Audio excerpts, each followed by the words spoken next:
ferme les yeux un instant et écoute bien ce que je vais te dire.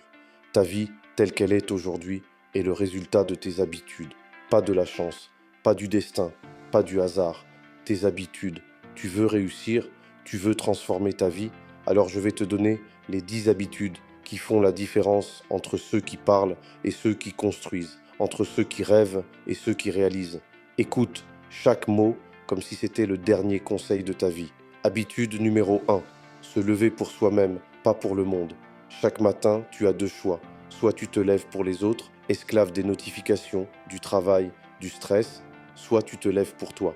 La première habitude, c'est de comprendre que ta journée t'appartient. Le matin, avant que le monde ne vienne frapper à ta porte, prends une heure. Une heure rien que pour toi. Lis, médite, écris, bouge ton corps, mais fais-le pour toi. Ceux qui réussissent n'attendent pas que les autres dictent leur rythme, ils imposent leur rythme au monde. Le matin, tu décides si tu seras maître de ta journée ou esclave de la journée des autres. Habitude numéro 2, bouger chaque jour. Ton corps est ton premier outil. Tu veux des idées claires? Bouge. Tu veux de l'énergie? Bouge. Tu veux de la confiance? Bouge. Pas besoin d'être un athlète. Marche, cours, fais des pompes, étire-toi, mais bouge chaque jour. Parce que ton corps et ton esprit sont liés. Un esprit enfermé dans un corps fatigué ne peut pas créer, ne peut pas bâtir, ne peut pas dominer. Bouge, même quand tu n'as pas envie, surtout quand tu n'as pas envie. Parce que c'est dans ces moments-là que tu forges ton mental. Habitude numéro 3. Lire et apprendre quotidiennement. Chaque jour, tu dois nourrir ton esprit. Un livre, un podcast, une vidéo qui élève ton intelligence. Si tu ne nourris pas ton esprit, le monde s'en chargera à ta place. Avec de la peur, du bruit, des distractions. Les plus grands leaders ne sont pas ceux qui ont toutes les réponses. Ce sont ceux qui n'ont jamais cessé d'apprendre. Retiens ça. Si tu arrêtes d'apprendre, tu commences à mourir. Habitude numéro 4, écrire et planifier. Si ce n'est pas écrit, ce n'est pas réel. Ton cerveau est un outil puissant, mais il est fait pour créer, pas pour stocker. Écris tes objectifs, écris tes plans, écris tes priorités du jour. Quand tu écris, tu matérialises. Tu transformes un rêve flou en un plan concret.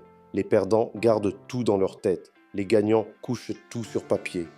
Habitude numéro 5, s'entourer des bonnes personnes. Regarde autour de toi. Les 5 personnes que tu fréquentes le plus définissent qui tu es. Si tu es entouré de médiocrité, tu finiras médiocre. Si tu es entouré de discipline, tu deviendras discipliné. Coupe les mauvaises énergies, sans pitié. Ceux qui se moquent de tes rêves, ceux qui rabaissent tes ambitions, ceux qui veulent t'ancrer dans leur misère, écarte-les. La réussite n'est pas un sport collectif, mais c'est une énergie contagieuse. Habitude numéro 6, cultiver la patience. Tu veux tout de suite, alors oublie la réussite, parce que les grandes choses prennent du temps. Planter une graine et vouloir le fruit le lendemain, c'est de la folie. Mais c'est ce que font 99% des gens. Ils abandonnent parce qu'ils ne voient pas de résultats immédiats. Les gagnants, eux, comprennent la loi du temps. Ils plantent, ils arrosent, ils protègent et ils attendent parce qu'ils savent que le succès est inévitable quand tu refuses d'abandonner. Habitude numéro 7. Affronter la douleur au lieu de la fuir. Écoute bien, la douleur est inévitable, mais la souffrance est un choix. Tu peux fuir la douleur, éviter l'effort, éviter le rejet, éviter l'échec. Mais chaque fois que tu fuis, tu deviens plus faible. Ou tu peux l'affronter. Tu peux transformer la douleur en énergie, en expérience, en force. Chaque cicatrice devient une médaille. Chaque chute devient une leçon. Les plus grands ont souffert plus que les autres, mais ils ont choisi de transformer cette douleur en puissance. Habitude numéro 8. Parler peu, agir beaucoup. Le monde est rempli de bavards. Des gens qui promettent, qui annoncent, qui racontent. Mais la vérité, c'est que la parole est bon marché. L'action, elle, est rare. Et c'est l'action qui change des vies. Ne dis pas ce que tu vas faire, fais-le et laisse les résultats parler pour toi. Les lions ne rugissent pas pour prouver qu'ils sont lions. Ils agissent. Et tout le monde sait qui est le roi. Habitude numéro 9. Rester humble mais inarrêtable. L'ego est le piège de ceux qui commencent à réussir. Ils croient qu'ils sont arrivés. Ils se reposent, ils se montrent, ils oublient d'apprendre. Reste humble, toujours, parce que l'humilité garde ton esprit ouvert, mais reste inarrêtable, parce que ta détermination garde ton corps en mouvement. Ce mélange est imbattable, humble dans l'attitude, mais sauvage dans l'exécution.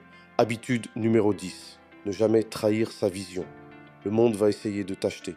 de te faire dévier, de t'éloigner de ton rêve. Mais la dernière habitude, c'est de rester fidèle à ta vision, peu importe le temps, peu importe les obstacles, peu importe les opinions. Ta vision, c'est ton étoile polaire, elle guide chacun de tes pas. Et tant que tu ne la trahis pas, peu importe combien de fois tu tombes, tu arriveras. Maintenant, retiens bien ça, la réussite n'est pas le fruit d'un coup de chance, c'est le résultat de 10 habitudes simples, répétées chaque jour. Alors demande-toi, parmi ces 10, lesquelles manquent à ta vie aujourd'hui? Et surtout, qu'est-ce que tu es prêt à changer dès demain matin? Parce que je te le promets, si tu mets ces habitudes en pratique, ta vie ne sera plus jamais la même. Et si tu es encore là, c'est que quelque chose a résonné en toi. Alors ne garde pas ça pour toi. Abonne-toi à cette chaîne, active la cloche et partage cette vidéo avec quelqu'un qui a besoin d'entendre ce message. Parce que la réussite, ce n'est pas seulement changer ta vie, c'est aussi aider les autres à changer la leur. Alors je compte sur toi. Like, commente, abonne-toi et surtout, applique. Car la vraie différence, ce n'est pas d'écouter ce message, c'est de le vivre.